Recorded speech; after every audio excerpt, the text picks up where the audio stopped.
Entertainment Tonight. Gorbachev and Castro. Behind the smiling faces and carefully staged photo ops, the Soviet leader delivers a message about free elections and Castro's economic quagmire. This is the CBS Evening News. Dan Rather reporting tonight from Havana. Good evening. On this island of sun and sea breezes, the world's most visible communists spent most of the day indoors. Fidel Castro and Mikhail Gorbachev, both with reputations for being world-class talkers, talked for more than 6 hours behind closed doors. And by all accounts, there was plenty to talk about.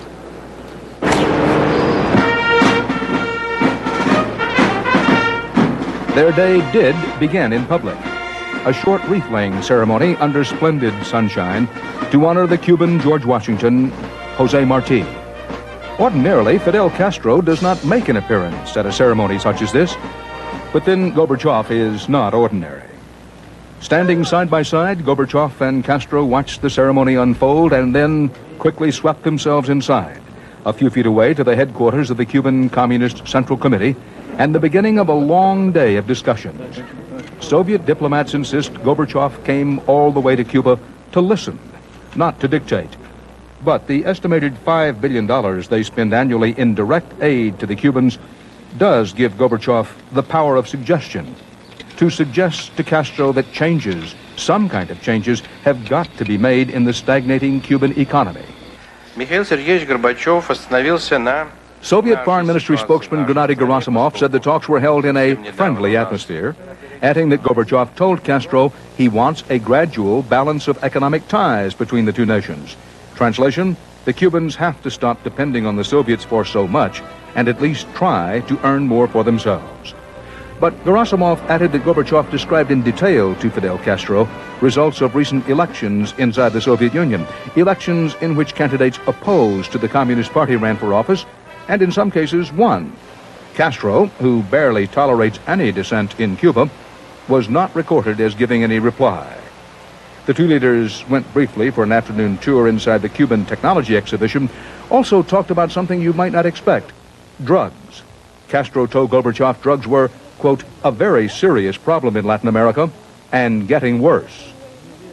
The Cubans choreographed a separate schedule for Raisa Gorbachev. She spent much of her day out walking among the public, while her husband and Castro were doing all of that talking. There is, and this cannot be emphasized too often, a lot in common between Mikhail Gorbachev and Fidel Castro, but there are some fundamental differences about the future of communism. With me is CBS News correspondent Juan Vasquez, and Juan, one of the differences seems to be the way that Gorbachev chooses to deal with those who disagree with him. Dan, while the Soviets are now tolerating at least some opposition, Fidel Castro is tough, very tough on those here in Cuba who oppose him. Still, there are beginning to appear what Western diplomats call tiny cracks in Castro's regime.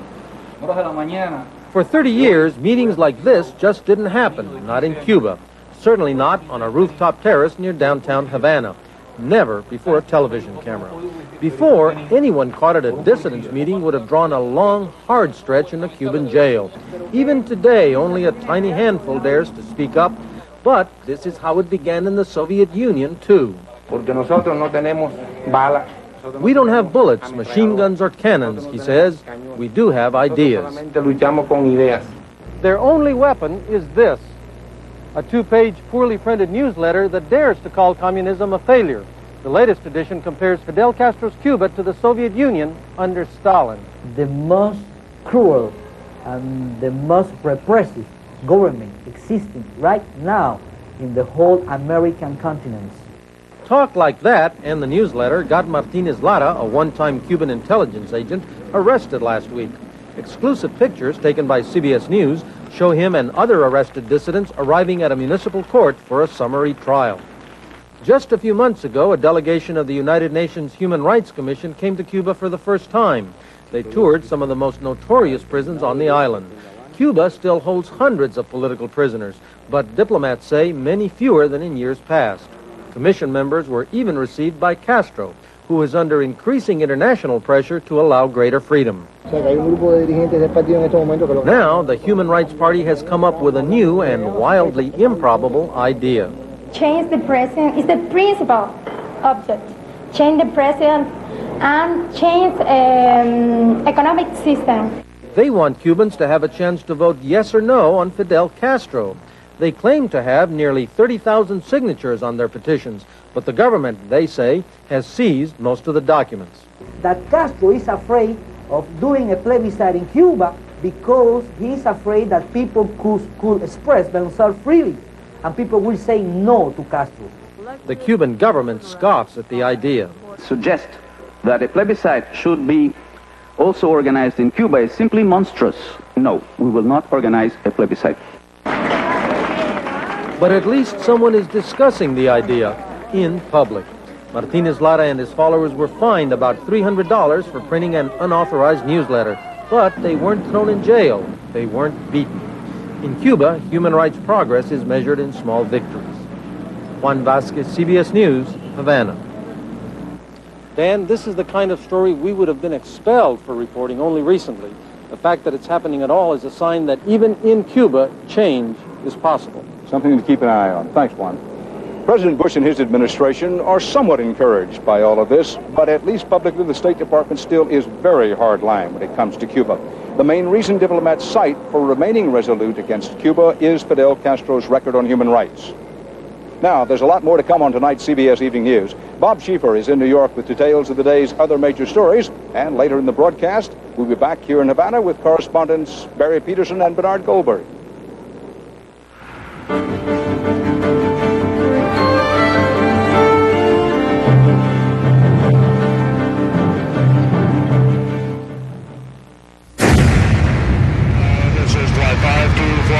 At any given moment, there are thousands of planes in the sky all across America.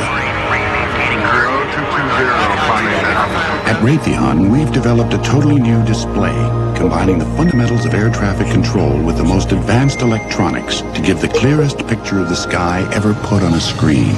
To help keep the skies safer than ever into the next century, Raytheon, where quality starts with fundamentals. Reach for a better tasting Raisin Bran. Reach for the stripes, come on, reach for the stripes and get the best taste Raisin Nut Bran. Today, people are reaching past Kellogg's and Post for the best tasting Raisin Bran. Raisin Nut Bran has juicy raisins rolled in crushed almonds and big, crispier flakes. Reach for the stripes, come on, reach for the stripes and get the best taste Raisin Nut Bran. Reach for America's best tasting Raisin Bran. Now there's something just as good as a John Deere for hundreds less. The new STX lawn tractor from John Deere. And during Deere season, you can get $100 off the already low price. Talk to your John Deere dealer and drive home a bargain. Here at the corner of Albany and Constitution on You need a V8? One delicious glass of V8 juice provides a serving of vegetables, which is an important part of a balanced diet. Drink your V8, will you, Frank? Drink V8. Keep your diet straight. In this country, President Bush is holding some summits of his own this week on the Middle East. First came today's meeting with Egyptian President Hosni Mubarak. Mr. Bush called for Israel and Palestinians to create a new atmosphere for peace and said the right kind of international conference could be useful. The next round comes on Thursday when Mr. Bush meets with Israeli Prime Minister Shamir. The federal government further tightened airline and airport security today as CBS News was told that new anti-American terrorist attacks could be coming soon. Our coverage on that starts with Bill McLaughlin in London. The group that is believed to have carried out the bombing of Pan Am 103 is planning new attacks on American targets. Sources closely linked to Mideast terrorism have told CBS News that a terrorist coalition is plotting revenge attacks about 10 days from now, over the weekend of April 15th and 16th, the third anniversary of the U.S. bombing of Tripoli and the headquarters of Libyan leader Colonel Gaddafi. The sources, whose warnings are deemed highly credible by Western European intelligence officials, say the Libyan Secret Service has asked 3 terrorist groups to design an attack. They are Ahmed Jibril, whose Popular Front for the Liberation of Palestine, General Command, is the prime suspect in the Lockerbie bombing; Abu Nidal, who specializes in airport and synagogue assaults; and Fusako Shigenobu, seen in this rare photo, who runs the radical Japanese Red Army. Intelligence sources say to mark last year's anniversary of the U.S. bombing of Tripoli, Shikinobu led the operation that planted a bomb outside a USO club in Naples, killing 5 people, including an American servicewoman. The terrorist groups who depend on Gaddafi for military bases and financial support seem to be plotting to make this year's anniversary an even bloodier one. Bill McLaughlin, CBS News, London. Joseph Ammerman. 103 days after the tragedy of Pan Am 103, families of the victims gathered in Washington to remember and to ask some basic questions of President Bush. Why, 103 days later, haven't effective security measures been taken or even proposed? Finally today, the new measures came. They include speeded up deployment of thermal neutron machines to detect plastic explosives. As many as 100 are now slated for U.S. and foreign airports. But just when that many new machines can be ready is unclear. Other measures, more FAA security specialists to be assigned here and abroad. How many and when, also unclear. And improvement of the FAA security bulletin process. Along with the new measures came reassuring words. We do have the safest aviation system in the world. The airlines will be responsible for the new measures, the cost to be passed on to the traveling public. Experts say a major weakness remains in the low-paid employees who operate the system. For the families here today, the new measures are too late. They and the traveling public can hope they're not too little. Mark Phillips, CBS News, Washington.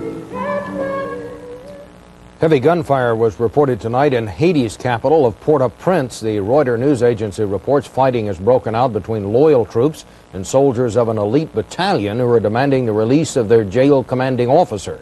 He was arrested for his role in yesterday's failed attempt to overthrow the government of General Prosper Avril.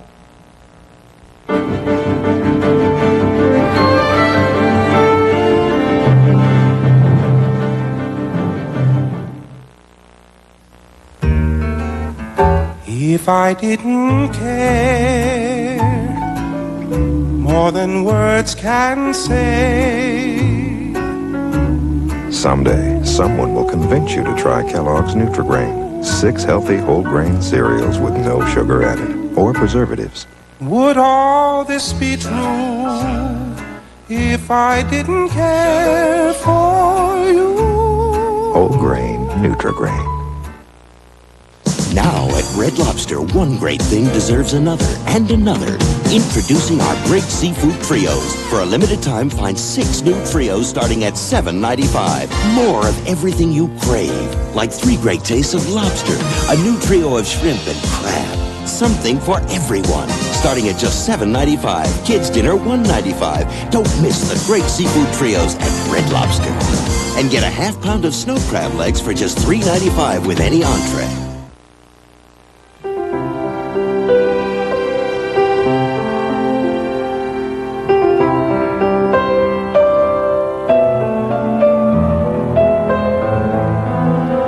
We know what your home is really worth, how much it means to you. When it comes time to buy or sell, no one knows more or cares more about the American home than Better Homes and Gardens. Officials today said most of the remaining oil has been pumped from the Exxon Valdez, and work to refloat the damaged tanker will begin tomorrow. There were some small victories. 5 otters cleaned up at the Animal Rescue Center left Valdez today for SeaWorld in San Diego.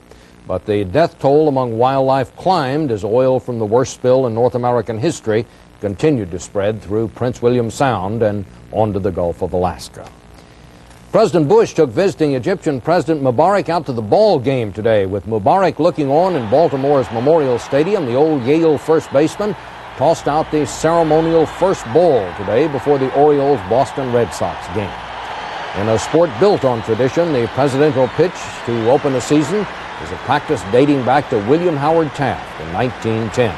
But in Cincinnati, which has the oldest franchise in the major leagues, fans weren't much concerned with tradition today. And Frank Currier has our report on that. A parade of Reds fans, a rite of spring in Cincinnati. But the magic of opening day is shadowed by a storm cloud of scandal over baseball legend Pete Rose. The people are fed up with it. I think people are behind Pete, and I think they've always been in Cincinnati. The beleaguered big league king of hits and Reds manager made his first appearance before the hometown crowd since the baseball commissioner began investigating Rose and his alleged ties to gambling. I'm just like you. I'm waiting for an announcement and you're waiting for one. Give Pete a chance. Are you saying give Pete? People are talking and singing about little else in Cincinnati. The scandal has stunned Rose's staunchest admirers and disenchanted starry-eyed children. He's not going to be a hero anymore. 11-year-old Pete Rose. He got 1 for 1 there. Glenn Carter was Pete Rose's Little League manager in 1952. The controversy, he thinks, is poisoning youngsters. Things like this is going to put questions in their mind as to what's right and what's wrong. In the working-class neighborhood where Rose grew up and played ball, little leaguers don't know what to think. I think that he shouldn't be the coach anymore because if he was gambling and all, that he might do it again. He's been gambling his house and his Porsches and stuff. Does that bother you? No. Coach Bob McCarthy thinks parents should stop using athletes like Rose as role models for children.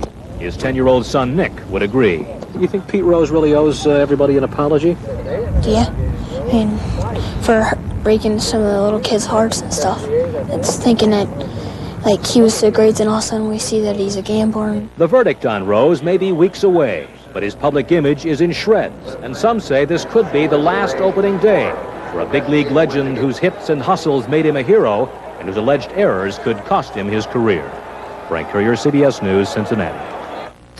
Incidentally, in those games today, the Reds beat the world champion Los Angeles Dodgers 6-4. The Orioles beat the Red Sox 5-4 in 11 innings. Well, Dan Rather will be back with more from Cuba in just a moment.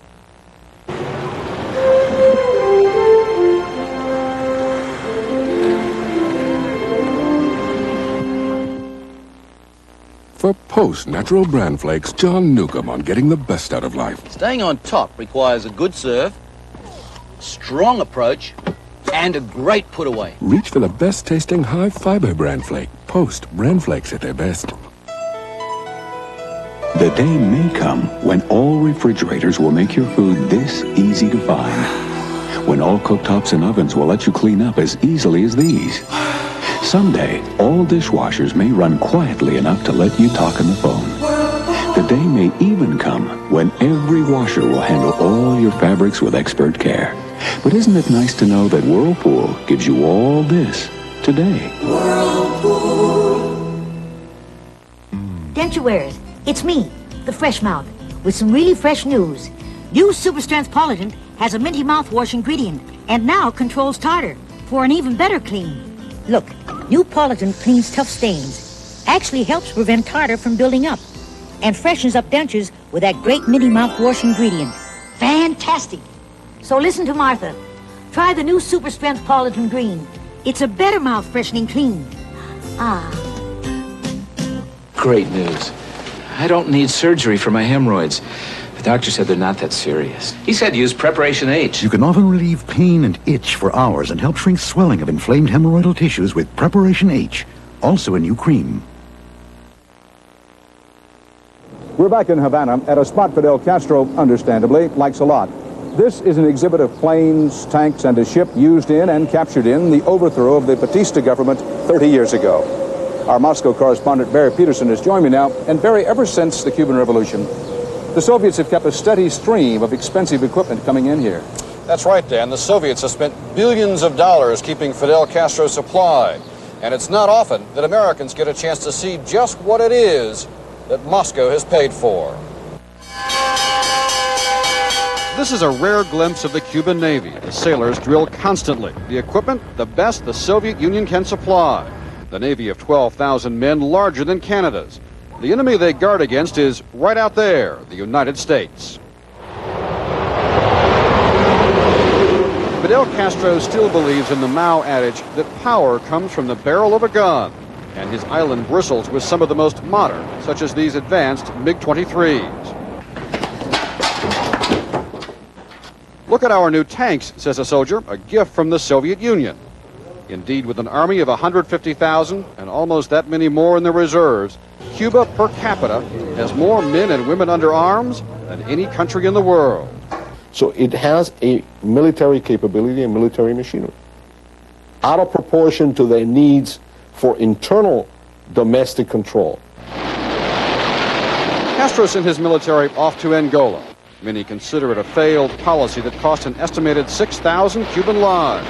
And the men and materiel sent to Angola are part of Soviet military aid estimated at $4 billion since 1980. Aid that some Soviets believe was squandered there. The soldiers are coming home now. A detachment landed in Havana the night before Gorbachev began his visit. So Barry, what do you think? Since Castro, at the Soviets' urging, is pulling back from Angola, is he now likely to reduce the size and scope of his military? You know, Dan, I think the answer might be found at this very spot. If you see this airplane over here captured in the ill-fated Bay of Pigs invasion, launched from the United States, Fidel Castro keeps this island united in part by saying it could happen again any day. You know, he tells his people, this island will remain Cuban so long as there is a Cuban with a loaded rifle still alive to fight for it. Thanks, Barry. And I'll be back in a moment with a look at Fidel Castro's new plans for trying to bring in the money his economy so desperately needs.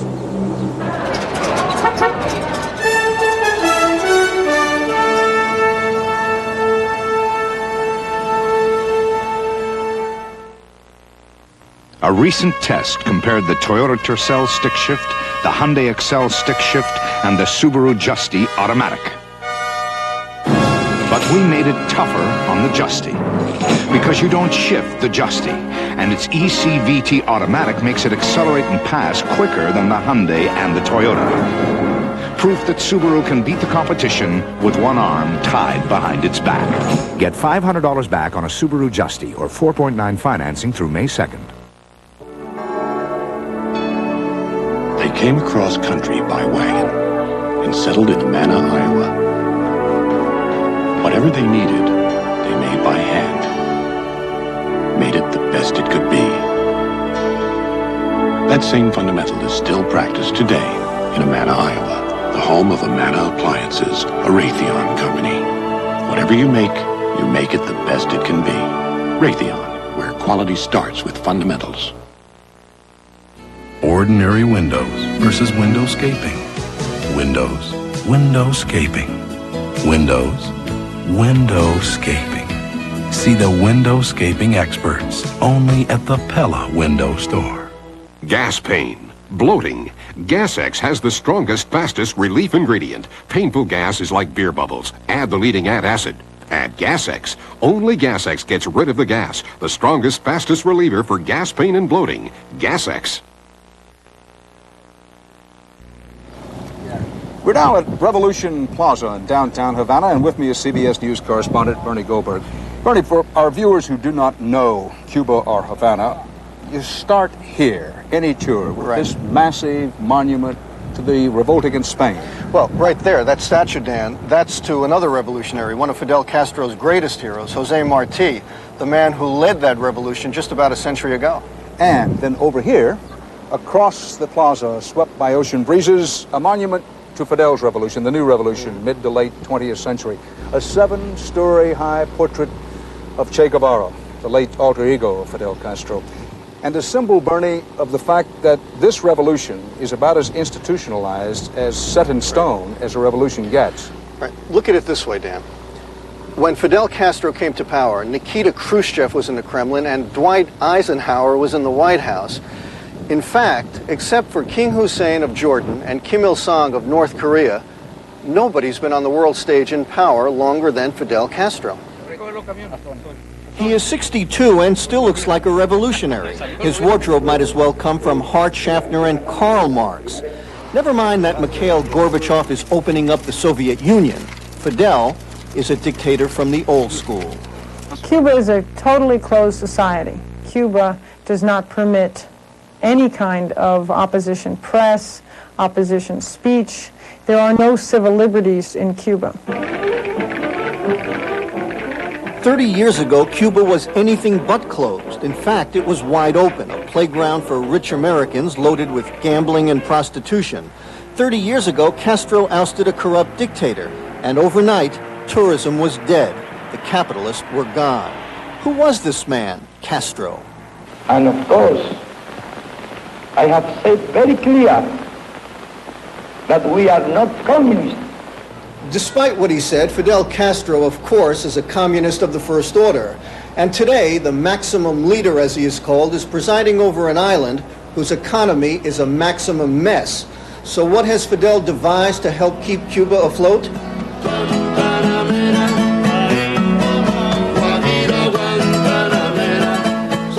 Fidel Castro, the staunch anti-capitalist, is bringing the capitalists back. Capitalist tourists relaxing in a place that sounds like a contradiction in terms. A picture postcard, communist dictatorship. It is not a free country. Not at all. And we feel free. That's very strange. I don't know how they succeed in doing this. Well, they put you off in a beach all by yourselves. Is how they do it. Probably, yes. They come from France and Canada and Spain and West Germany and just about every place else. Hardly any, though, from the United States, which still restricts travel to Cuba.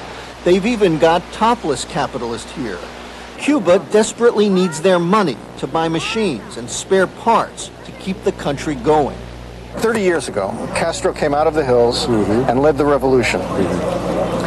And he said, Cuba is no longer going to be the country club for the capitalists. That's right. I got to tell you, I look out here, and this looks like a country club for the capitalists. But it was not the country club that we used to have. Rolando Masvidal is a tourist official who says today's tourism is different. No more gambling, no more prostitution, no more decadence. Still, it's ironic. The regime that has no use for capitalism can't get enough capitalists. A lot of capitalist tourism will be very good. But not capitalism. Not capitalist. That may I am sure he said that. That may lose something in the translation for me. Capitalist tourists spending dollars are good, but capitalism isn't good. The capitalist system is not good for Cuba. Fidel Castro may truly believe that Gorbachev's new openness inevitably will fail. But Castro is opening up too, a little anyway, which is why Cuba's present is flirting ever so gently with its pre-revolutionary past. Sun, sand, and cigars, but most of the people enjoying them are Europeans and Canadians, Bernie. Even if our State Department would allow it, what do you think? Would people from the United States be welcome here? In a word, absolutely. Fidel Castro, the same man who threw the Yankee capitalists out 30 years ago, would just love to have them back now. More precisely, he'd love to have their cash back now. Thanks, Bernie. And it's a reminder of what a thin line Fidel Castro tries to walk between his passion for communism, his hatred of capitalism, and his need for cash. A line he now walks with Gorbachev. We'll be here again tomorrow covering the Communist Summit just 90 miles off the U.S. shores. For now, that's tonight's CBS Evening News. Dan Rather with Bernard Goldberg. See you tomorrow. Good night.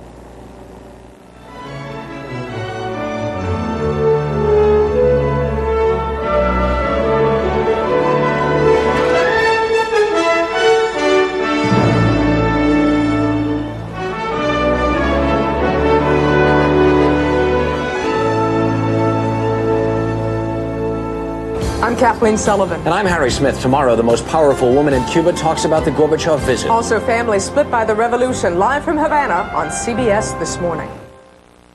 This is CBS.